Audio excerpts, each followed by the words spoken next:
Hello traders, it's Sunday afternoon, April 30th. Let's start out with our last two picks that we made on Thursday, do some market analysis, and let's find a couple of new picks. We'll also take a look at what we have on the schedule this week as far as economic releases and earnings. Microsoft was one of the bullish picks that I showed you last week. The stock was right about here when the video came out. You can see how it continued to edge higher. Great relative strength. Friday, it was able to advance. It held all of the gains from the previous day. Closed a little bit lower than the high of the day, but in general, I like Microsoft. I like this breakout. You can see how it's through this horizontal resistance level. Great relative strength. Excellent volume. On a market pullback, could it possibly come back and challenge this breakout right here at about $292? Yes. And if it does so grudgingly, so we get a big market pullback and the stock just tick, tick, tick lower, barely can, very stubborn price movement downward. If you get that type of price action, I think Microsoft's going to be good longer term. I do still like that stock. I gave you two bearish picks. IP International Paper was one of them. So let's take a look at that one. And there you can see this nice breakdown. Let's get our automated trend lines up. And there you can see there is a low minus, actually two low minus trend lines that were breached to the downside post earnings reaction. You can see that B before the open. That's when the earnings were announced. You can also see this low plus breakdown below all the major moving averages, decent volume. Yeah, I think this stock is going to continue to move lower. You can see there are a couple of tails underneath the body here, but that has more to do with the market than anything else because the market has been in go-go mode. But you can see on Friday, the market rallied, and what did the stock do? It closed near its low of the day, so it really couldn't bounce very much. Orange line below zero, so you can see how most of the day it was weak relative to the market. That is an excellent short pick. NOV was another short that I showed you. It is in the oil sector. You can see, same thing here. Could not get off the deck, even with a decent market. Spent most of its day weak relative to the market. Let's take a look at that D1 chart. See what we've got here. Beautiful breakdown. Let's zoom out a little bit so we can see the origin of that upward sloping trend line. That is a considerable breakdown. Good volume, relative weakness, and room to run on the downside. So if the market gets cooking on the downside, I think that this stock is going to participate. It is going to continue to drift lower. Same with IP. If we get a decent market, market stable, Microsoft is going to be a really nice pick for you on the long side. Right now, we are day trading. We're not swing trading. You can see what the market did Friday. Rallied up on the open, had a nice little pullback in here, but higher low, double bottom. Buyers were able to defend that move higher, and we closed near the high. Let's zoom out and take a look at that daily chart. We did actually get through a downward sloping trend line. You can see right there. Let's take a look at where that trend line comes into play. And you can see it extends all the way back here. It's a nice little breakout. We do still have some horizontal resistance there. 418.31 is the number.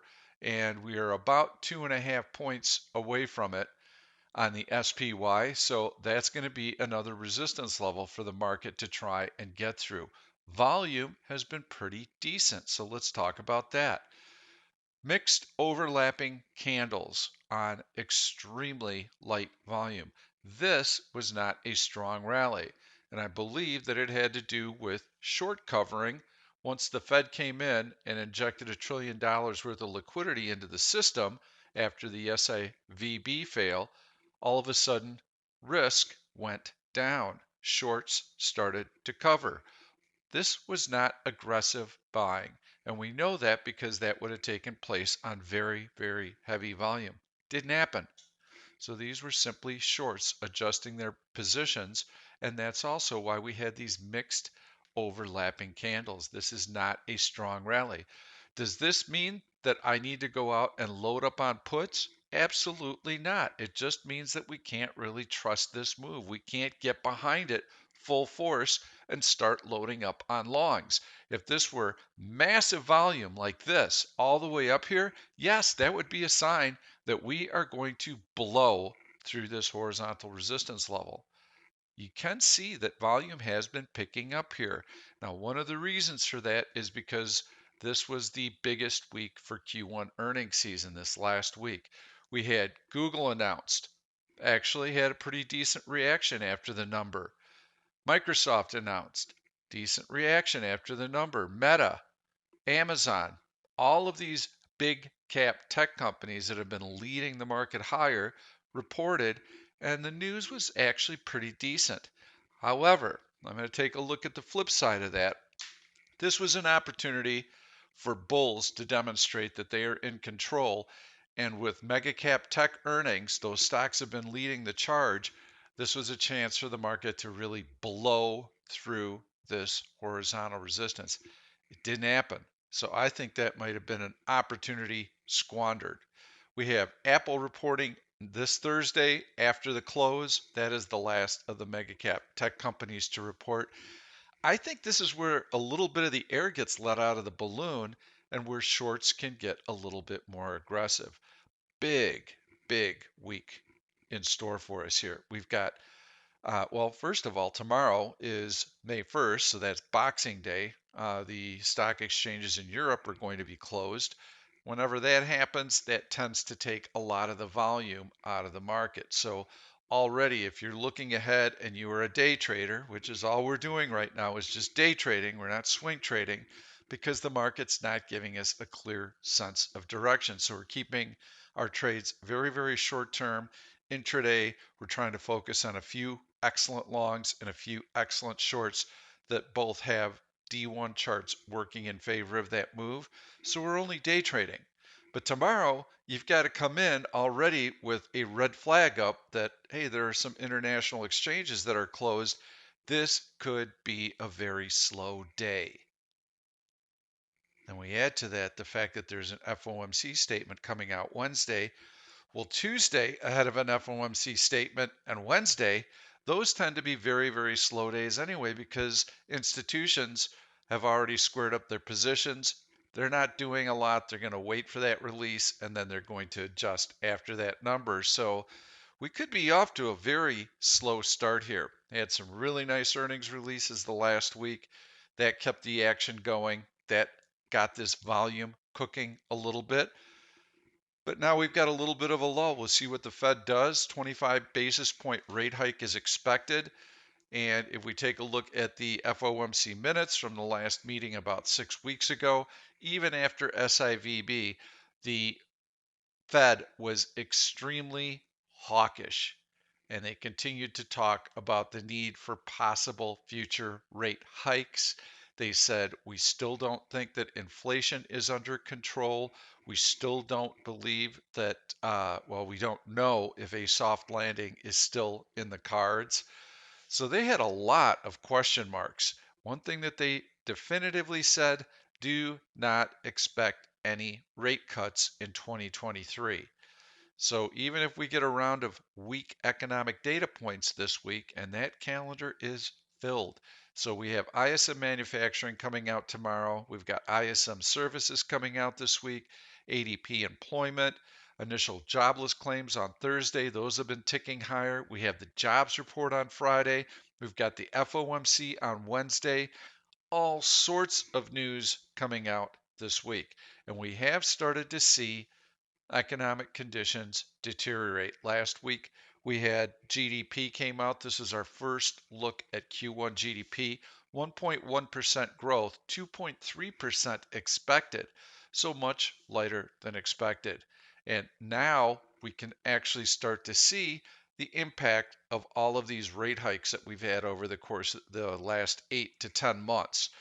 To this point, nobody has really seen any slowdown in economic activity. Well, that's because it takes a long time for higher interest rates to cycle through the economy. So we'll see how the market deals with softer conditions. By the way, Europe and Asia, those PMIs have been coming in soft. Those economic numbers have been soft. We are also going to get official PMIs from China tomorrow. They don't post a flash number. So watch for some weakness there. If China whiffs and we start seeing some weakness, it's curious that so soon after reopening their economy after the COVID-19 shutdown, that they're already struggling to stay in expansion territory on their PMIs. So I think a weak number in China could spill over into our market. We'll see. There's really no reason for us to guess what the market's going to do. We are near a 60-day high. This is a resistance level. We've tried to poke up against it once, pull back, poke up against it twice, pull back, and a little bit deeper pullback. Now we're trying a third time. If it's repelled again, my suspicion is that it will be based on what the Fed has to say and some weaker economic data points and a reluctance on the part of the Fed to give the market any reprieve. So they continue to have a hawkish tone. We start seeing some weaker economic data points, and I think that could spark a little bit of selling. Shorts will be a little bit more aggressive now that mega cap tech companies have announced, but I'm not buying puts until I see a technical crackdown. And I want to see those long red candles with heavy volume. Then I would consider shorting, but probably overnight shorts because this market still continues to chop. So let's run a search. Let's see what we can find. That gives you an idea of what's coming up this week. A lot of news. This is a very heavy week as far as news is concerned. So expect Monday, Tuesday, Wednesday until that FOMC statement to be relatively dull. And then all heck is going to break loose after the FOMC statement, and then we still have Apple after the close on Thursday. I'm going to run a quick search. Let's see what we can find. I'm going to put up custom search, and we are going to look for a stock with relative strength, and we're going to look for excellent option liquidity. So move that up to maybe -1 or 0. And we'll be looking for heavy volume today, which actually would have been Friday. And let's make sure that we've got those earnings announcements out of the way. So earnings date previous. I don't want to be looking at stocks that are on the eve of announcing earnings. So if the company announced anytime between April 3rd and April 30th, it will appear in this search. Really powerful search variable that we can use, especially when you're starting to look for swing trades. Well, if you don't have earnings out of the way, then you're going to have to constantly be adjusting that position because we don't like to hold over earnings announcements. These stocks, it's a non-issue because they've already announced. So let's see what comes up on the search, and maybe we'll mark compression out too. I kind of like that because that means that the stock has been in a compression and it's just recently broken out. And perhaps it was that earnings that got the stock cooking.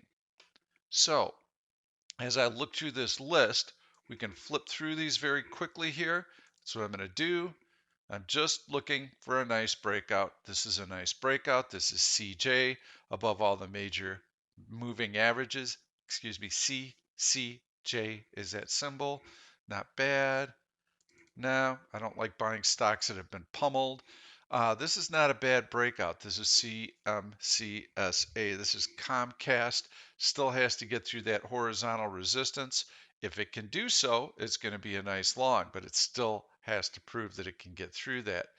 eBay, uh, fairly weak. Little bit of a cup and handle here. Horizontal resistance into the gap right here. It's a small gap. Not bad. Actually, eBay, not too bad. So this is the process that you go through. Got little horizontal resistance here. This stock is still trying to get through. It's not the one I'm looking for. Downward sloping trend line, breakout to the upside. Hasbro, there was the earnings announcement Friday. You can see that bearish hammer, so it's giving back some of the gains. It's been generally weak. I think I can find better. We'll keep looking. This is actually a very nice breakout through that downward sloping trend line. By the way, these are all of our automated trend lines. And we've got a breakout above the 200-day moving average. Stock closing pretty close to its high. Not bad. Lilly has been a really strong stock. We featured that. That's been able to hold its gains post earnings. And we've only got a few more to go here. This is a very choppy, chunky stock, so we're going to ignore that. SKX.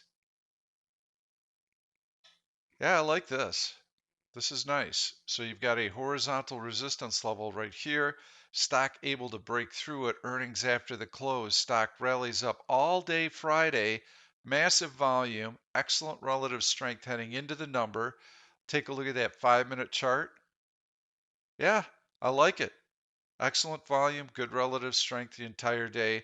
Able to hold the gap. Never challenged it. Yeah, SKX, that's going to be your long pick of the day. Let's go back in here. And now that we've run that search, let's just do the flip side and see what we can find here. So we're going to go weak relative to the S&P 500 on a daily and a 4-hour basis. And we're going to look for a compression breakout to the downside, and the other variables will still be preserved. And so now we can take a look and see what we've got on this list, and we're going to click through and see what we've got. Going to do the same thing. I'm going to do it as quickly as I possibly can to keep this video short. We've already got our long. Not that much room to the downside, so I'm going to keep looking. BTU. Got a major trend line to get through. ENPH is, the stock is very volatile. You can see the choppy price action here, so I'm going to pass on that. Although this is a pretty nice breakdown in here. Bullish hammer, though, on Friday, so it's got some support. FSLR. That's a nice little crackdown here. You can see there's another upward sloping trend line right there that's been breached. It needs to get through that 100-day moving average convincingly. Big bullish hammer closing above that major moving average, so I'd keep an eye on it. And if it can close below that 100-day moving average, it may be worthy. Too much support here. GILD was the symbol. KMI, no, don't see anything there. Not enough room. Nothing going here. NEE, this is NET. Nice breakdown here. NET has room to go to this low here. So yeah, it's through all the support. That could be a nice short. I would keep an eye on that. Pins, choppy as heck. But that's a pretty considerable breakdown. So I think pins also looks like a nice little short in here. QS, nah, nothing there. Snap. Snap with a big breakdown. That is a nice trend line right there. That's a big breakdown. Didn't do much. Stayed pretty near the low. I like Snap, and it's still got a chance to get down to that $7.50 level. It's at 871, so that's got nice downside to it. Snap could be a good one. T-Mobile, nothing there. Texan bounced. And finally, letter X is the last one on the list. And this is nice. Yep, I think this is going to be our short right here. Good volume, weakness before earnings, earnings after the close Thursday, Friday when the market rallied. What did the stock do? Down, down, down. I like that. These are low minuses. These are low pluses. Multiple trend line breaches below all the major moving averages. Look at that 5-minute chart and see what happened. There you can see down has a little bit of a bounce. Overlay the S&P, and then we can really see the relative weakness on Friday. Gray line SPY, market up, up, up, up. Stock can't get off the deck. X is your short pick. And head and shoulders. There's a shoulder, there's the head, there's the shoulder, there's your breakdown. Kind of lines up with these trend lines as well. So if you're looking for additional reasons to be short X, that'll do it for you right there. X is the short of the week. I would day trade it on the short side. And on the long side, I like SKX. Good luck with your trading. We'll see you probably Thursday. We want to wait for that FOMC statement, see how that shakes out. And then we'll be able to find some picks on Thursday. But if there is no FOMC statement on a Wednesday, I'm kind of planning on moving my weekly video up to Wednesday so that gives us more time for that trade to work out between Wednesday and Sunday night. And it also gives us a nice window still from Sunday night to Wednesday. So that'll kind of break up the week. So look for that in the future. Thanks so much for watching. Please leave your comments. We'll see you Thursday. Thank you for watching this YouTube video. I'm Pete Stolzers and I'm going to keep the trade ideas coming along with lots of education, so make sure to subscribe to the channel and please turn on your notifications so that you never miss another trade. If you like the content, please give it a thumbs up. I've loaded 2 other videos that I think you're really going to enjoy. Stay tuned. We'll see you soon.